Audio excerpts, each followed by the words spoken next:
WhatsApp guys, I hope you are doing well. I am Veer, welcome to study lover. देखिए, हम polity discuss कर रहे हैं और पॉलिटी में हमारा चैप्टर चल रहा है फंडामेंटल राइट। लास्ट टाइम जब मैं लेक्चर ले रहा था, मैंने आप लोगों से बोला था कि मैं आर्टिकल डिस्कस करने जा रहा हूँ आज 22, 23 एंड 24, बट लेकिन मैं 22 ही डिस्कस कर पाया। क्यों?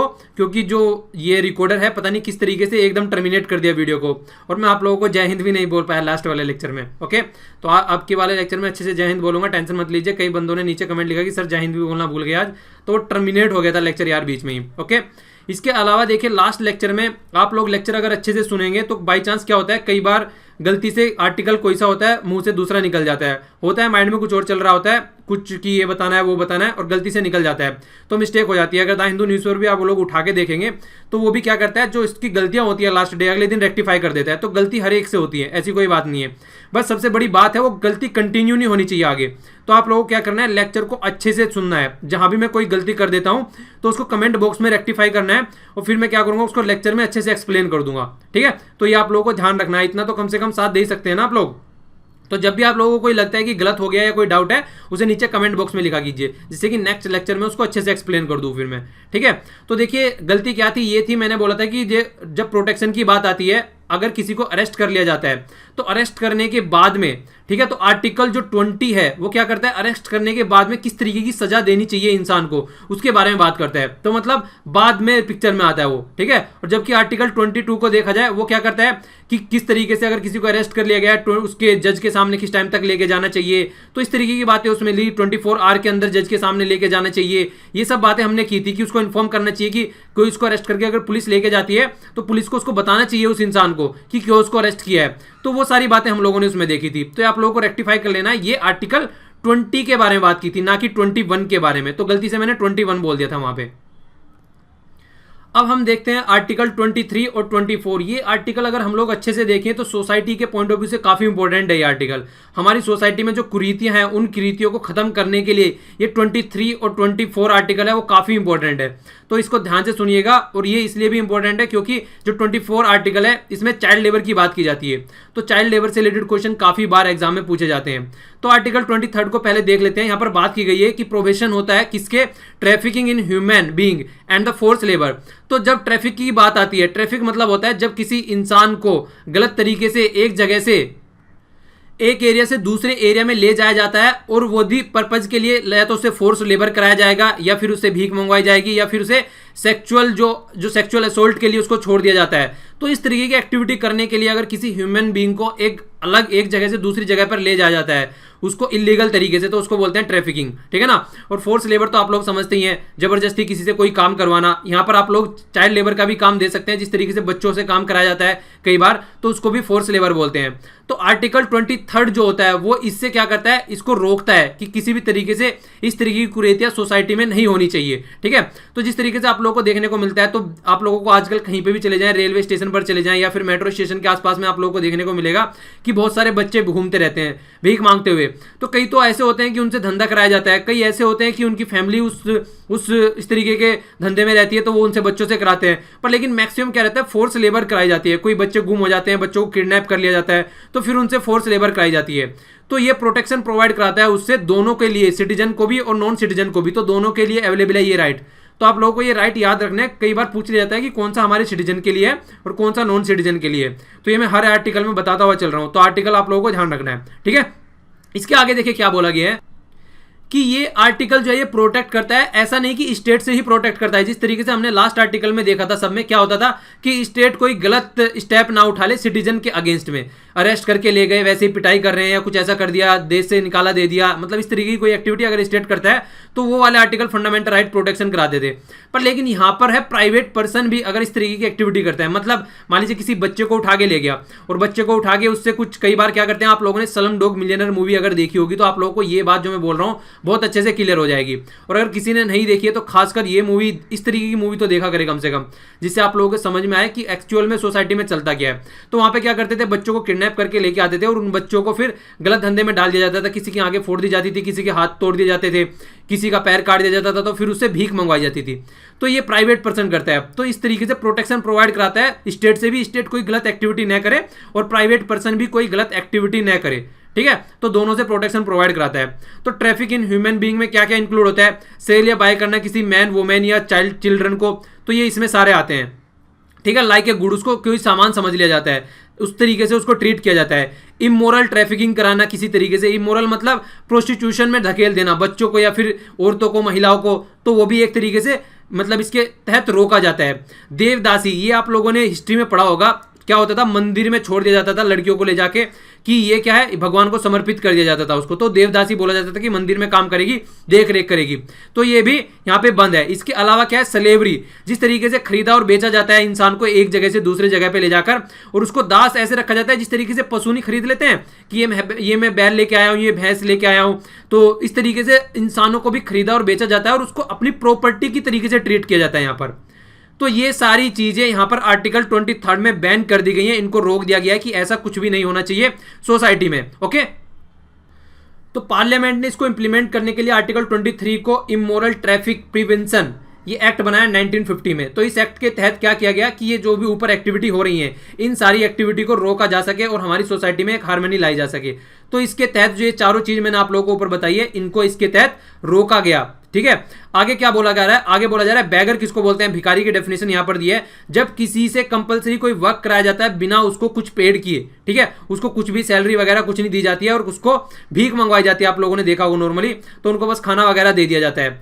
और अगर हम बैगर की बात करें या फिर स्लेवरी की बात करें, मैक्सिमम स्लेवरी के पॉइंट ऑफ व्यू से अगर हम देखें तो जो जमींदार हुआ करते थे पुराने टाइम में, वो क्या किया करते थे, वो क्या करते थे कि किसी भी इंसान को खरीद लेते थे और फिर खेती कराया करते थे उससे।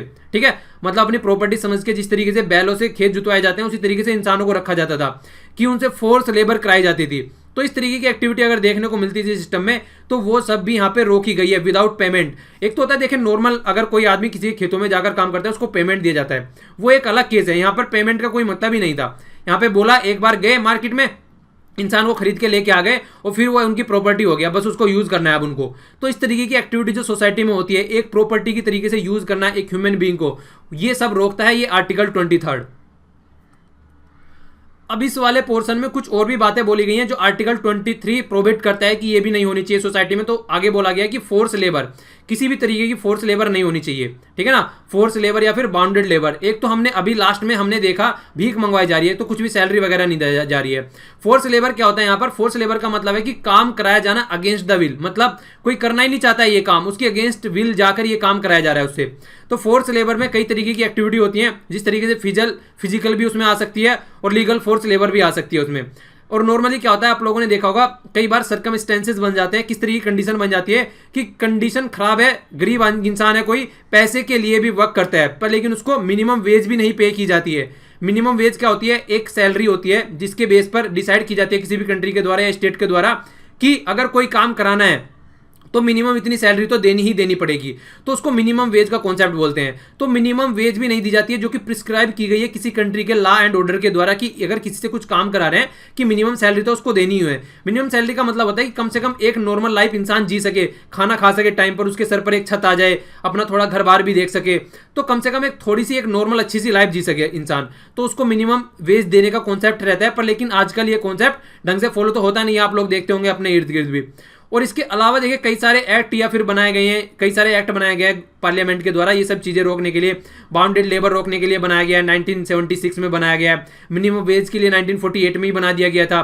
कॉन्ट्रैक्ट लेबर इसके लिए 1970 में बनाया। इसके अलावा फिर कि इक्वल रेम्यूनरेशन देना चाहिए, वो 1976 में बनाया। रेम्यूनरेशन होता है मतलब एक तरीके से तनख्वाह देना, सैलरी देना, तो वो भी यहाँ पे बनाया गया किसमें, 1976 में। तो ये सारे कहीं ना कहीं सोसाइटी में जो अगर कोई लेबर आ रही है सोसाइटी में, कोई काम कर रहा है सोसाइटी में, तो उनकी प्रोटेक्शन के लिए ये सारे एक्ट बनाए गए हैं। खासकर यूपीएससी का जो एग्जाम होता है, एपीएफसी का जो होता है असिस्टेंट प्रोविडेंट फंड कमिश्नर, उसमें इस तरीके के एक्ट कई बार पूछ लिए जाते हैं। ठीक है, कि किस तरीके से ये वाले एक्ट हैं, तो कई बार यूपीएससी में इनमें से क्वेश्चन कई बार आते हैं, खासकर जो एपीएफसी जैसे एग्जाम अगर यूपीएससी कंडक्ट कराती है तो वहां पर आप लोगों को ये काफी फायदा पहुंचा सकता है। इसके अलावा ये जो नेक्स्ट प्रोविजन मैं बताने जा रहा हूं, ये काफी इंपॉर्टेंट प्रोविजन है। ये किस तरीके से है कि देखिए स्टेट को परमिट करता है कि एक कंपलसरी सर्विस इंपोज कर सकता है हमारी पब्लिक के ऊपर स्टेट। क्यों, किस तरीके से, आप लोग जानते हैं इजराइल एक ऐसी कंट्री है, अगर देखा जाए वर्ल्ड में, इजराइल का कई सारी कंट्री है वैसे तो, वहां पर क्या किया जाता है कि उनकी कंट्री का हर एक सिटीजन मतलब चाहे वो इवन प्रेसिडेंट या प्राइम मिनिस्टर का बेटा क्यों ना हो, उसको भी कुछ टाइम के लिए अपनी सर्विस प्रोवाइड करानी पड़ेगी मिलिट्री के लिए। ठीक है, तो कंपलसरी है कि हर एक घर से इंसान को एक बार देनी ही पड़ेगी सर्विस मिलिट्री के लिए, मतलब मिलिट्री को सर्व करना ही करना पड़ेगा। तो ये ऐसे स्टेट में कई सारी कंट्री में इस तरीके का प्रोविजन भी है, पर हमारी कंट्री में ऐसा नहीं है।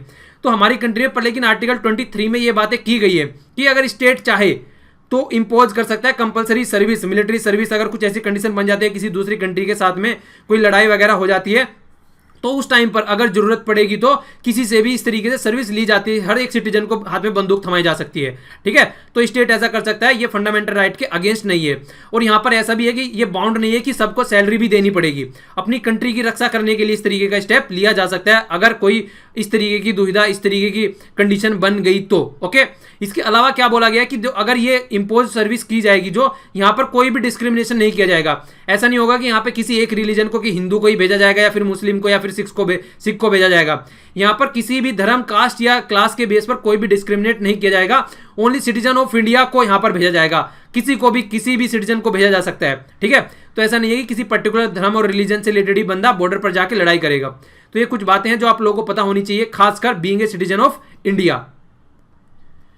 इसके अलावा ये भी बात की जाती है, देखिए जो चिल्ड्रन होते हैं उनको फैक्ट्री या फिर इंडस्ट्री में प्रोबेट किया जाता है, तो ये बात आती है आर्टिकल 24 के तहत। तो ये आप लोगों को काफी याद रखनी है, क्योंकि काफी इंपॉर्टेंट है ये बात, क्योंकि कई बार पूछा जाता है कि जो फोर्स लेबर होती है, आप लोगों ने देखा होगा जो बच्चों को इधर उधर से उठा के लेके आते हैं, तो जो चाइल्ड लेबर होती है, तो चाइल्ड लेबर नॉर्मली आप लोगों ने देखा होगा, ढाबे पर चले जाइए या फिर किसी होटल में चले जाइए, तो आप लोगों को एक इंसान जरूर मिलता है वहां पे जिसको बोलते हैं नॉर्मली छोटू, कि छोटू बेटा रोटी लाना, छोटू एक गिलास पानी लेके आना। और जिनको छोटू बोला जाता है ना, अगर आप लोग ढंग से देखेंगे तो वो अपने घर के बड़े बेटे होते हैं मैक्सिमम। क्यों? क्योंकि उनको अपना घर चलाना होता है, तो इसलिए वो इस तरीके की कंडीशन में फंस जाते हैं कि उनको काम करना होता है नॉर्मली। तो ये इस तरह की कंडीशन होती है यार। देखिए कई बार मतलब बहुत तरीके की सिचुएशन बन जाती है सोसाइटी में। नॉर्मली हम लोग क्या रहते हैं, उन चीज़ों को काउंट नहीं कर पाते हैं, पर लेकिन जिनके साथ में वो सिचुएशन होती है उनसे पूछो। तो कभी भी अगर आप लोगों को इस तरीके का बच्चा दिखे, तो यार कम से कम, जैसे आप लोग मान लीजिए कोचिंग में इतने सारे पैसे इन्वेस्ट करते हैं जाके, तो आप लोग ऑनलाइन सारी चीज़ें आज की डेट में अवेलेबल है। तो अगर आपके पास में ज़्यादा एक्स्ट्रा पैसा एंजॉय करने के लिए कोचिंग जा रहे हैं, तो कम से कम ऐसे बच्चों को पढ़ा दीजिए यार, बैठा के टाइम निकाल के, और कुछ नहीं करना है तो यहाँ से सीख के पढ़ा दीजिए। यूट्यूब के लेक्चर आप लोग सुनते हैं तो किसी बच्चों को पढ़ा दीजिए। तो मतलब काफ़ी कुछ कर सकते हैं कंट्रीब्यूट आप सोसाइटी में, अगर आसपास अगर चाहें तो, बस लेकिन विल होनी चाहिए बस करने के लिए। तो हमारे कॉन्स्टिट्यूशन ने प्रोविजन बनाया कि अगर 14 साल से नीचे के कोई बच्चा है तो उसको फैक्ट्री, जो माइन की फैक्ट्री होती है या फिर पटाखे वगैरह की जो फैक्ट्री होती है, अगर कोई हैजार्ड्स इंडस्ट्री होती है तो वहां पर इनको किसी भी उसमें इनको वर्क नहीं करने दिया जाएगा। ठीक है, जैसे रेलवे का कंस्ट्रक्शन कराने लगे तो इसमें किसी में भी वर्क नहीं किया जाएगा। इंप्लॉयमेंट कर सकते हैं, प्रोहिबिट नहीं किया गया था स्टार्टिंग में। कहां पर? जो हार्मलेस या इनोसेंट कोई वर्क होता है वहां पर ये वर्क कर सकते हैं। पर लेकिन जो प्रोहिबिट किया गया है एक तरीके से बच्चों को, तो चाइल्ड लेबर प्रोविजन आ गया है ये 1986 में, तो ये तो बात आई गई है निकल के। एम्प्लॉयमेंट फॉर चिल्ड्रन एक्ट निकल के आया था, तो ये सारे प्रोहिबिट करने की बात निकल के आई है। फैक्ट्री में या फिर माइन में तो ये सब रेगुलेट किया गया है, इतने याद नहीं रखने हैं, बस आप लोगों को पता होना चाहिए इनके बारे में थोड़ा। ठीक है ना, जैसे बीड़ी और सिगार की फैक्ट्री होनी हो गई, तो इस तरीके से अदर भी सिमिलर अगर कोई इस तरीके की एक्टिविटी है जहां से बच्चों को कोई भी किसी भी तरीके का हार्म हो सकता है, तो वहां पर बच्चों को प्रोहिबिट किया गया है, वहां पर उनको काम करने के लिए मना किया गया कि इनको वहां पर काम नहीं कराना है किसी भी दर्शन में। ठीक है, अगर आपके आसपास में भी कोई बच्चा इस तरीके का दिख सकता है तो आप आसपास वाले एरिया में एसडीएम के पास में कंप्लेन कर सकते हैं या फिर डिस्ट्रिक्ट मजिस्ट्रेट के पास में कंप्लेन कर सकते हैं। अगर इस तरीके की एक्टिविटी आपके आसपास में पाई जाती है तो पुलिस स्टेशन में भी जाके कंप्लेन कर सकते हैं। तो कम से कम इस तरीके की आप लोगों के आसपास कहीं एक्टिविटी पाई जाती है तो उसको देखिए ध्यान से, कोशिश कीजिए कि वो इस तरीके की एक्टिविटी कंटिन्यू न रहे। तो अगर आप देखिए किसी के पास में जाके, किसी एसडीएम के पास में जाके या फिर कहीं पे भी उनकी कंप्लेन करते हैं तो क्या होने वाला है आगे देखिए। तो सुप्रीम कोर्ट के डायरेक्शन के द्वारा अगर कोई इस तरीके का बच्चा पाया जाता है तो जो वहां पर उसको काम दे रहा है तो उसको 20,000 रुपए देने पड़ेंगे बच्चे को। ठीक है, बच्चे को जो काम दे रहा है उस टाइम पे जो बच्चे से काम करवा रहा है तो फाइन के तौर पर 20,000 रुपए डिपॉजिट करने पड़ेंगे उससे, और बच्चे को रिहेबिलिटेशन सेंटर में भेजा जाएगा। ठीक है, उसकी पढ़ाई वगैरह की जाएगी, उसका देखभाल रखा जाएगा, तो कम से कम वहां से तो कम से कम अच्छी जगह पे पहुंची जाएगा जिस कंडीशन में उस टाइम पे होगा। इसके अलावा डायरेक्शन दी जाएगी, इंप्रूवमेंट किया जाएगा किस तरीके से एजुकेशन में, हेल्थ में या फिर न्यूट्रिशन के लिए उसको जो भी फायदा पहुंचाया जाए, बच्चे की देखभाल अच्छे से की जाएगी। इसके बाद में एक्ट भी निकल के आया, protection of the child act 2005। इसके तहत क्या किया गया, इसके तहत काफी अच्छे लेवल पर जाके चीजों को सही किया गया, जो कि अगर यहां पर देखा जाए तो वो बातें अवेलेबल नहीं थी पहले। जो जितने भी एक्ट निकल के आए वहां पर कई सारी चीजें एक नॉर्मल तरीके से छोड़ दी गई थी कि अगर बच्चा हैजार्ड्स इंडस्ट्री में वर्क करेगा तो सही है, अगर हैजार्ड इंडस्ट्री में वर्क नहीं कर रहा है तो उसको काम करने दिया जाता था। तो ये हमने अभी लास्ट वाले उसमें देखा। पर लेकिन जब ये 2005 में एक्ट निकल के आया तो तब कई सारे स्टेप लिए गए, जैसे कि एक तो ये बनाया गया कि नेशनल कमीशन और स्टेट कमीशन बनाए गए प्रोटेक्शन करने के लिए चाइल्ड राइट्स को, ठीक है। चिल्ड्रंस के लिए कोर्ट बनाए गए कि जहां पर अगर कोई इस तरीके की एक्टिविटी पाई जाती है तो उसके खिलाफ ट्रायल कर सके वहां पे जो भी इस तरीके का वायोलेशन करता है इन सब एक्ट का। इसके बाद में क्या किया गया, जो डोमेस्टिक सर्वेंट्स होते हैं वहां पे भी बैन कर दिया गया। जो बच्चे होते हैं, जैसे बिजनेस होते हैं, होटल वगैरह हो गए, ढाबे, रेस्टोरेंट, शॉप, फैक्ट्री, रिजॉर्ट, यहाँ पर आप लोगों ने देखा होगा, या फिर इस तरीके कहीं पे भी कोई भी इस तरीके की एक्टिविटी पाई जाती है तो सब जगह यहाँ पर भी बैन कर दिया गया, जो कि 2005 में जो एक्ट निकल के आया। तो यहाँ पर देखिए एक अच्छे लेवल पर आप पहुंच रहा है, जैसे स्टार्टिंग में कुछ बातें होती है तो फिर उसको और अच्छे लेवल पर इंप्रूव कर करके आके लेके आया जाता है। इसके अलावा अगर कोई भी बच्चे को काम देता है, 14 साल के बच्चे, 14 साल तक के बिलो के बच्चे को, तो फिर उसके तहत अच्छे एक्शन लिए जाएंगे, प्रोसिक्यूट भी किया जा सकता है उसको, ठीक है, उसके ऊपर पेनल्टी भी लगाई जा सकती है। तो ये सारी बातें निकल के आ रही है, सीधा बच्चों को प्रोटेक्ट करने की बात है, यहाँ पर किसी भी तरीके से बच्चे को प्रोटेक्ट करना है। इसके बाद में फिर आगे चल के और चीजें देखी गई और तो फिर और इंप्रूव किया गया इसको। तो 2012 में यूनियन कैबिनेट ने अप्रूव किया complete ban on employment children below 14 year all the occupation. तो कोई भी ऑक्यूपेशन या कोई भी प्रोसेस होता है तो वहां पर सबको इनको बैन कर दिया गया, किसी भी बच्चे से काम नहीं कराया जाएगा। और जो child labour probation and the regulation act था 1986 उसको भी अमेंडमेंट किया गया। तो उसको अमेंडमेंट किया गया कब, 2012 में। तो उसका नाम चेंज करके क्या कर दिया गया फिर, child and the adolescence labour probation act. तो किसी भी किशोर से कोई भी काम नहीं कराया जाएगा। तो 14 साल से नीचे के बच्चे को एम्प्लॉयमेंट नहीं किया जाएगा हजार्ड्स इंडस्ट्री में, ऑक्यूपेशन इसी तरीके से कुछ भी वर्क नहीं किया जाएगा। और कंडीशन भी रखी गई कि रेगुलेट किया जाएगा, अगर नॉन हजार्ड्स ऑक्यूपेशन है कहीं पर वहां पे भी उसको रेगुलेट किया जाएगा। इसके अलावा क्या बोला गया, देखिए यहाँ पर एक सजेशन और दिया गया था कि जो एज है वो बढ़ाकर 14 से 18 भी कर दो। तो ये भी यहाँ पे बातें की गई थी इस एक्ट के तहत, ओके। और इसके बाद में क्या हुआ, जो मिनिमम पनिशमेंट है वो भी बढ़ा दिया गया, पहले 1 ईयर था अब 2 ईयर कर दिया गया। और जब हमने देखा था यहाँ पर कितना था, वो 20,000 था, ठीक है ना। नहीं, पुराने वाले एक्ट में तो इसमें तो 2,000 था जो 86 की बात कर रहे हैं, पर लेकिन बीच में 20,000 भी हो गया था, ठीक है, 2005 के हिसाब से। पर लेकिन यहाँ पर जो एक्ट की बात की जा रही है वो 1986 की जा रही है, तो उसमें टाइम पे कितना था, ये शायद 20,000 ही था यहाँ पे। इसको देख लीजिएगा, शायद गलती हो गई है यहाँ पे, इसको चेक करूंगा मैं एक बार, ठीक है ना। वैसे इतना याद रखने की कोई फैक्ट जरूरी नहीं है, आप याद रखते हैं फिलहाल अगर कि 50,000 तक आप पहुंच गई है लिमिट, ठीक है। तो अब बोथ भी हो सकता है, पनिशमेंट भी हो सकता है और ये भी हो सकता है, अब दोनों चीजें आ सकती हैं यहाँ पर। तो ऑफेंस भी रेज किए गए हैं, 3 साल तक भी इंप्रिजनमेंट किया जा सकता है। अगर और ज्यादा रिपीटेड ऑफेंस कर रहा है, एक बार अगर सजा काट के आ गया फिर से कर रहा है तो 3 साल तक भी उसको इंप्रिजनमेंट में रखा जा सकता है। तो देखिए कहीं ना कहीं हमारी सोसाइटी को अच्छी सोसाइटी बनाने की तरफ को ये बढ़ रहे हैं सारा, और फोकस यही किया जा रहा है कि बच्चे जो हैं, देखिए बच्चे जो छोटे होते हैं, ये बोला जाता है कि बच्चे जो होते हैं वो एक ब्लैंक शीट की तरीके से होते हैं, ठीक है, कोरे पेपर की तरीके से होते हैं। तो उस टाइम पर अगर उनको एजुकेशन अच्छी दे दी जाती है, उस टाइम पर अगर उनके बारे में सोचा जाता है तो उनको एक अच्छे लेवल पर पहुंचाया जा सकता है और हमारी सोसाइटी को आगे अच्छे लेवल पर पहुंचाया जा सकता है, क्योंकि बच्चे ही नींव होते हैं किसी भी कंट्री के लिए। तो अगर हमको ये नींव स्ट्रांग बनानी है तो हमको बच्चों की देखभाल करनी ही करनी पड़ेगी। तो बस देखिए मेरा आप लोगों से यही गुजारिश रहती है, अगर आसपास में कोई भी बच्चा दिखे तो उसको पढ़ा दीजिए। अगर कुछ भी आप सीखते हैं, कुछ भी जानते हैं, कम से कम 1 घंटा निकाल के तो यार आसपास वाले बच्चों को आप लोग पढ़ाई सकते हैं, इतना तो आप लोग कर ही सकते हैं। और इतनी सारी चीज़ें अवेलेबल है आज की डेट में, आपके पास में मोबाइल भी है, ये लेक्चर जिस तरीके से आप लोग देख रहे हैं, तो पढ़ाइए, लोगों को शेयर कीजिए चीज़ों को जितना कर सकते हैं। तो अपनी सोसाइटी को एक अच्छी सोसाइटी बनानी है हम लोगों को मिलकर, ओके। तो ये आप अपने आसपास सफाई रखिए, पानी और देखिए पेड़ वगैरह भी सेव कीजिए अच्छे से। तो thanks a lot for listening, आज के लिए इतना ही। जय हिंद आज के लिए, और जय हिंद लास्ट वाले लेक्चर के लिए। तो दोनों के जय हिंद भी कंप्लीट हो गए आपके, ओके। चलिए फिर एंजॉय कीजिए और खुश रहिए।